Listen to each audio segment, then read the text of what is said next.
ಭಗವದ್ಗೀತೆ ಮಹಾಭಾರತದ ಭೀಷ್ಮ ಪರ್ವದಲ್ಲಿ ಬರುವುದು. ವ್ಯಾಸರು ಶ್ರೀಕೃಷ್ಣ ಮಾತನಾಡುತ್ತಿದ್ದಂತೆ ಅದನ್ನು ಬರೆದರು ಎಂದು ಹೇಳುತ್ತಾರೆ.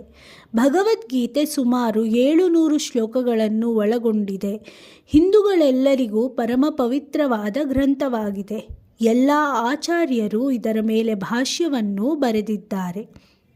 ಭಗವದ್ಗೀತೆಯಲ್ಲಿ ಎಲ್ಲರಿಗೂ ಸ್ವಾಗತವಿದೆ.